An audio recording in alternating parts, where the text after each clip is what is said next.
रोज का वचन। रोज के वचन में आपका स्वागत है। दिन 164। शमूएल भविष्यवक्ता की दूसरी पुस्तक अध्याय 20। शमूएल भविष्यवक्ता की दूसरी पुस्तक अध्याय 20। वहां संयोग से शेबा नाम एक बिन्यामीनी था। वह ओछा पुरुष बिक्री का पुत्र था। वह नरसिंगा फूंक कर कहने लगा, दाऊद में हमारा कुछ अंश नहीं और न ईशै के पुत्र में हमारा कोई भाग है। हे इस्राएलियों, अपने अपने डेरे को चले जाओ। इसलिए सब इस्राएली पुरुष दाऊद के पीछे चलना छोड़कर बिक्री के पुत्र शेबा के पीछे हो लिए। परंतु सब यहूदी पुरुष यरदन से यरूशलेम तक अपने राजा के संग लगे रहे।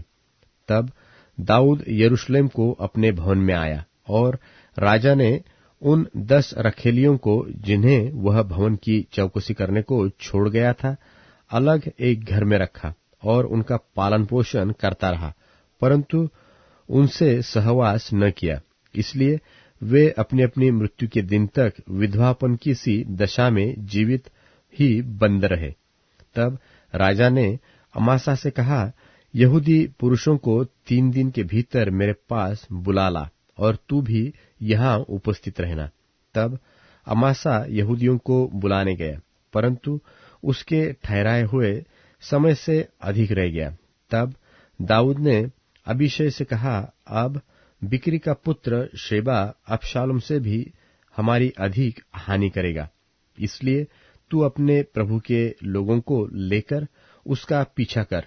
ऐसा न हो कि वह गढ़वाले नगर पाकर हमारी दृष्टि से छिप जाए। तब योआब ने जन और करेती और पलेती लोग और सब शूरवीर उसके पीछे हो लिए और बिक्री के पुत्र शेबा का पीछा करके यरूशलेम से निकले।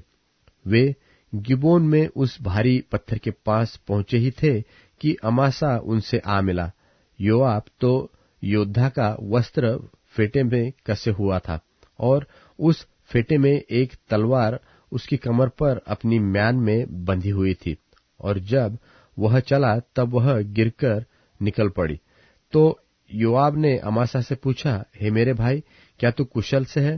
तब योआब ने अपना दाहिना हाथ बढ़ाकर अमासा को चूमने के लिए उसकी दाढ़ी पकड़ी, परंतु अमासा ने उस तलवार की कुछ चिंता न की जो योआब के हाथ में थी, और उसने उसे अमासा के पेट में भोंक दी, जिससे उसकी अतड़ियां निकलकर धरती पर गिर पड़ी, और उसने उसको दूसरी बार न मारा और वह मर गया।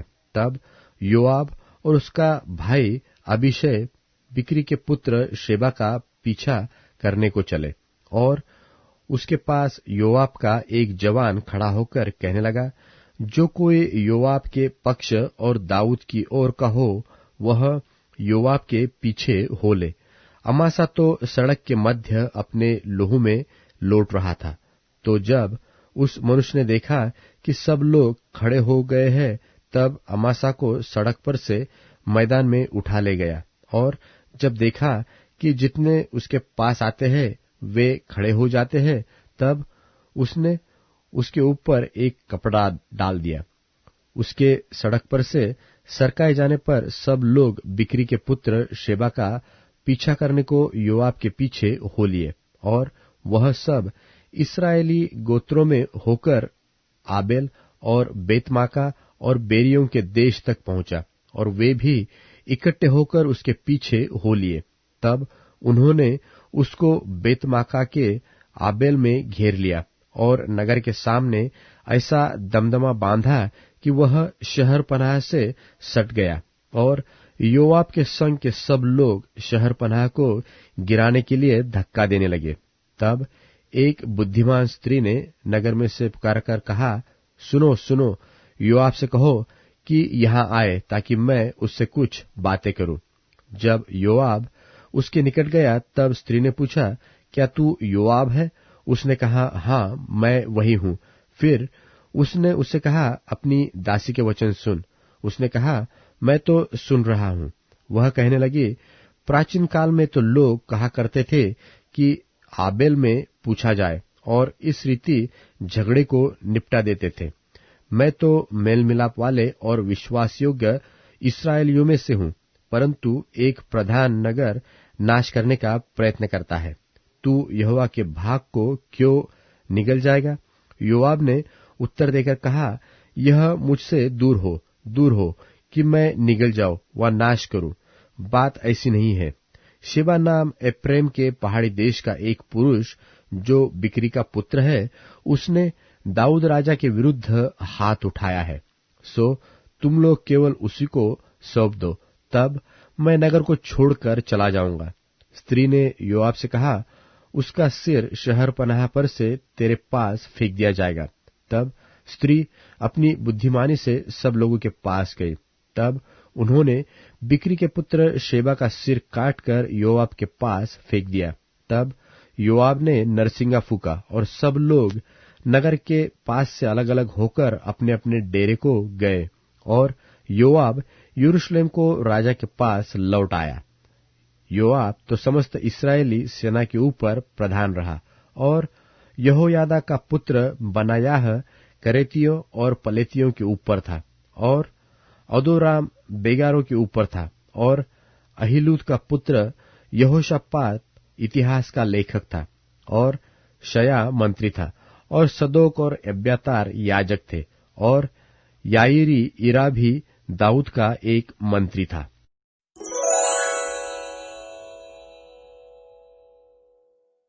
शमूएल भविष्यवक्ता की दूसरी पुस्तक अध्याय 21। शमूएल भविष्यवक्ता की दूसरी पुस्तक अध्याय 21। गिबोनियों का पलटा लिया जाना। दाऊद के दिनों में लगातार 3 बरस तक अकाल पड़ा, तो दाऊद ने यहोवा से प्रार्थना की। यहोवा ने कहा, यह शाऊल और उसके खूनी घराने के कारण हुआ, क्योंकि उसने गिबोनियों को मरवा डाला था। तब राजा ने गिबोनियों को बुलवाकर उनसे बातें की।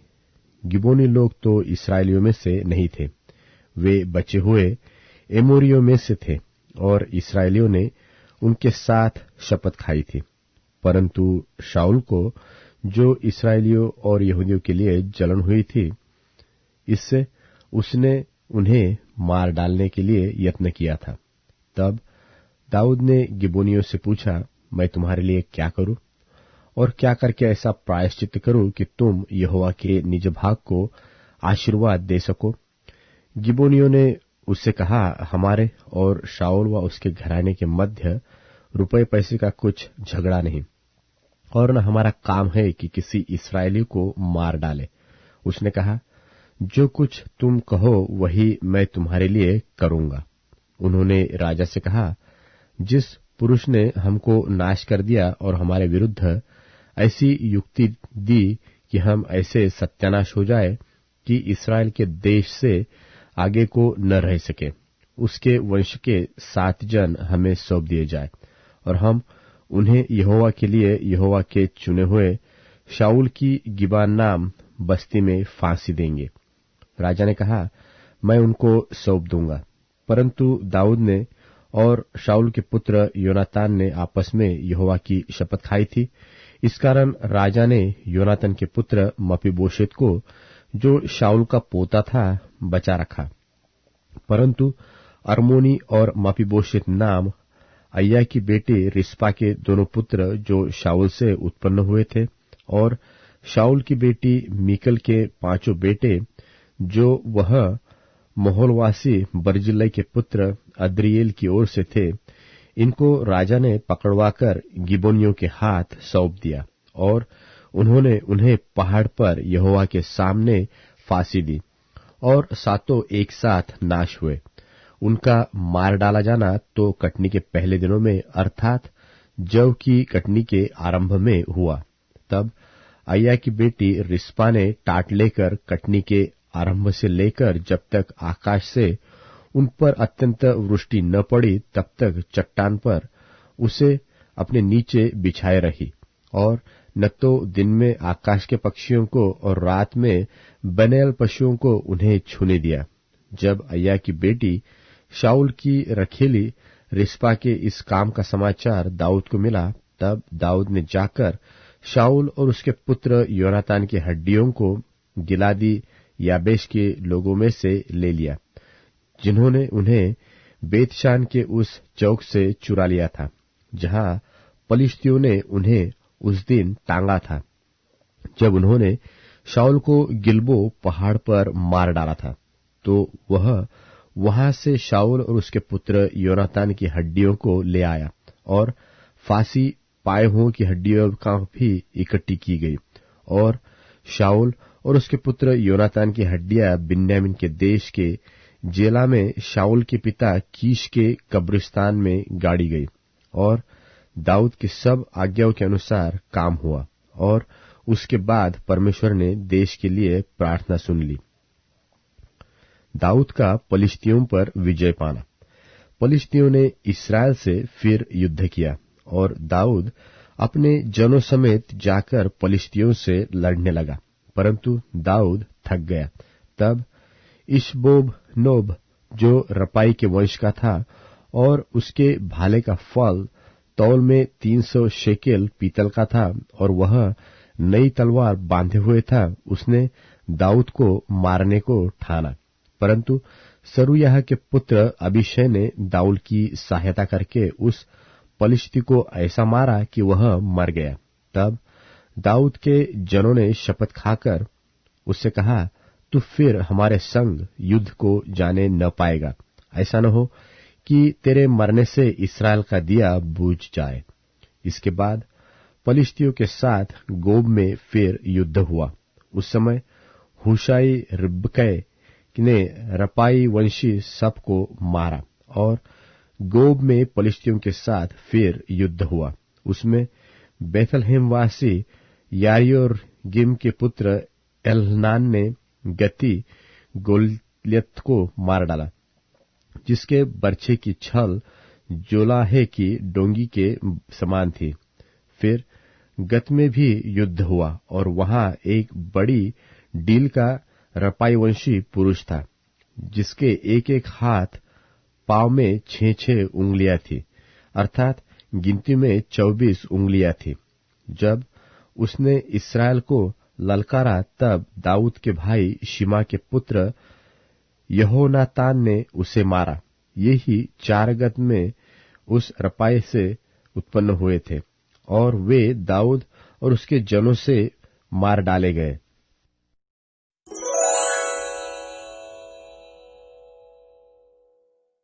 इसलिए वे सभी जो इधर उधर हो गए थे, सुसमाचार देते हुए यहाँ वहां पहुंच गए। तब फिलिपुस समरिया शहर गया और उन लोगों को मसीह के बारे में बताया। जिन बातों को फिलिप ने कहा और जो अद्भुत काम किए, उन्हें देख सुन एक मन होकर ध्यान लगाया। बहुत लोगों में से अशुद्ध आत्माएं ऊंची आवाज से चिल्लाती बाहर निकल आईं। जो अपंग और लंगड़े थे, उनमें से बहुत से अच्छे हो गए। सारे शहर में बहुत खुशी थी। शमौन नाम का एक व्यक्ति उस शहर में जादू टोना किया करता था, यह दावा करके कि वे बहुत बड़ा आदमी है। सामरिया के लोगों को आश्चर्य में डाल दिया करता था। छोटे और बड़े सभी ने ये देखकर कहा, ये मनुष्य परमेश्वर की वो शक्ति है जो महान कहलाती है। बहुत समय से वे उसे बड़ी इज्जत दिया करते थे, क्योंकि उसने काफी समय से अपने जादू से लोगों को मोह लिया था। लेकिन जब उन्होंने परमेश्वर के राज्य के संबंध में फिलिप्पुस की बातें और यीशु मसीह के नाम पर विश्वास कर लिया, स्त्री और पुरुषों को बपतिस्मा दिया गया। शिमोन ने भी स्वयं विश्वास किया। बपतिस्मा पाने के बाद फिलिप्पुस के साथ साथ रहा। वे बड़े बड़े सामर्थ के कामों और चिन्हों को देखकर अचरज से भर जाता था। जब यरूशलेम के प्रेरितों ने सुना कि सामरिया के लोगों ने परमेश्वर के वचन को स्वीकार कर लिया है, उन्होंने पतरस और यूहन्ना को उनके पास भेजा। वहां पहुंचने पर पतरस और यूहन्ना ने प्रार्थना की कि उन्हें पवित्र आत्मा मिले, क्योंकि अभी तक वह उनमें से किसी पर नहीं उतरा था। उन्हें केवल यीशु मसीह के नाम पर बपतिस्मा दिया गया था। तब उन्होंने उन लोगों के ऊपर हाथ रखे और उन्होंने पवित्र आत्मा पाया। शमौन ने देखा कि प्रेरितों के हाथ रखने से पवित्र आत्मा मिलता है, तो उनके पास रुपए लाकर कहा, मुझे भी ये अधिकार दे दो, ताकि जिसके ऊपर हाथ रखूं वो पवित्र आत्मा पाए। लेकिन पतरस ने कहा, तुम्हारा पैसा तुम्हारे साथ ही नाश हो जाए, क्योंकि तुम यह सोचते हो कि परमेश्वर का वरदान पैसे से खरीदा जा सकता है। इस विषय में तुम्हारा कोई हिस्सा नहीं है, क्योंकि तुम्हारा मन परमेश्वर की निगाह में सही नहीं है। इसलिए अपने भीतर की इस दुष्टता से मुड़ जाओ और परमेश्वर से प्रार्थना करो, शायद तुम्हारे मन में आने वाले विचार की माफी मिल जाए, क्योंकि मैं देखता हूं कि तुम पित्त की सी कड़वाहट और दुष्टता के बंधन में हो। तब शिमोन ने उत्तर दिया, मेरे लिए प्रभु से विनती करो कि जिन बातों को तुमने कहा है वे मुझ पर ना आ पड़े। जब उन्होंने गवाही दी और परमेश्वर का वचन दिया, वे सामरियों के बहुत से गांवों में सुसमाचार सुनाते हुए यरूशलेम वापस लौट गए। प्रभु के स्वर्गदूत ने फिलिप्पुस से कहा, उठो, दक्षिण की तरफ से जो सड़क यरूशलेम से गाजा को जाती है और मरुस्थल में है, वहां जाओ। वह उठा और चल दिया और एक इथोपियन को देखा। इसे इथोपिया की रानी से अधिकार मिला हुआ था। रानी के खजाने का वह मालिक था। वह उपासना करने यरूशलेम आया था। वह यशाया भविष्यवक्ता की पुस्तक पढ़ते हुए रथ में चला जा रहा था। तब आत्मा ने फिलिप्पुस से कहा, इस रथ के पास जाओ। फिलिप्पुस उसकी तरफ दौड़ा और उसे यशाया भविष्यवक्ता की पुस्तक पढ़ते हुए सुनकर कहा, जो तुम पढ़ते हो क्या समझ भी रहे हो? उसने कहा, जब तक मुझे कोई ना बताए तो मैं कैसे समझ सकता हूँ? तब उसने फिलिप्पुस को अपने पास बैठने के लिए बुलाया। पवित्र शास्त्र में वह जो पढ़ रहा था वह यह था, वो वध की जाने वाली भेड़ की तरह ले जाया गया। जिस तरह से मेमना ऊन कतरने वालों के सामने चुप रहता है, वैसे ही उन्होंने अपना मुंह न खोला। उनकी दीनता में उनका न्याय न हो सका और उनके समय के लोगों का वर्णन कौन करेगा, क्योंकि पृथ्वी से उनका प्राण उठा लिया जाता है। तब इथोपियन ने फिलिप्पुस से पूछा, मुझे ये बताओ कि भविष्यवक्ता यहाँ किसके विषय में कह रहा है, अपने बारे में या किसी और के बारे में? तब फिलिप्पुस ने बोलना शुरू किया और उसी भाग से यीशु मसीह के बारे में बताया। चलते चलते जब वे बहुत पानी के पास आए, तब इथोपियन ने कहा, देखो, यहाँ खूब पानी है, मैं बपतिस्मा क्यों नहीं ले सकता हूँ? फिलिप्पुस ने उत्तर दिया, यदि तुम पूरे मन से भरोसा करते हो तो तुम्हें बपतिस्मा दिया जा सकता है। उसने कहा, मुझे यकीन है कि यीशु मसीह परमेश्वर के बेटे हैं। तब फिलिप्पुस ने रथ को रोक दिए जाने का हुक्म दिया। फिलिप्पुस और इथोपियन दोनों ही पानी में गए और उसे बपतिस्मा दिया गया। जब वे पानी से बाहर आए, प्रभु का आत्मा फिलिप्पुस को कहीं और उठा ले गया। उसके बाद इथियोपियन ने उसे कभी नहीं देखा और वह आनंद करते हुए अपने मार्ग पर चल दिया। लेकिन फिलिप्पुस अशदोद में आ गया। उस क्षेत्र से गुजरते हुए वह सभी शहरों में सुसमाचार देता रहा, जब तक कि वह कैसरिया ना पहुंच गया।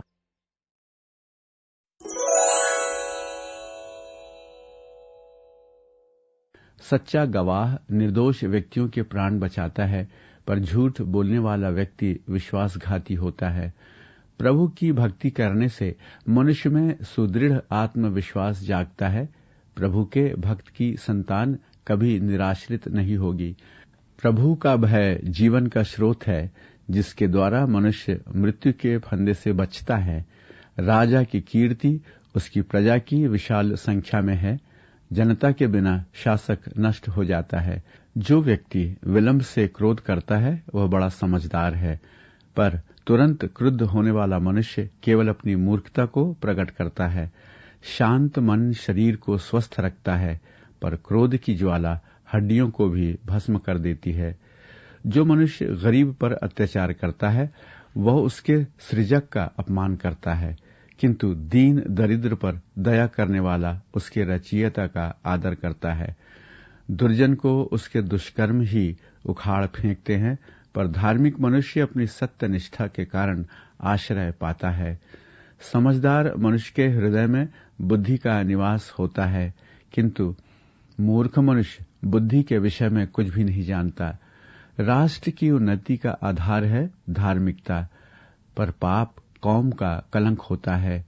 बुद्धिमान सेवक राजा का कृपा पात्र होता है, पर जो कर्मचारी मूर्खता पूर्ण कार्य करता है उस पर राजा का क्रोध भड़क उठता है।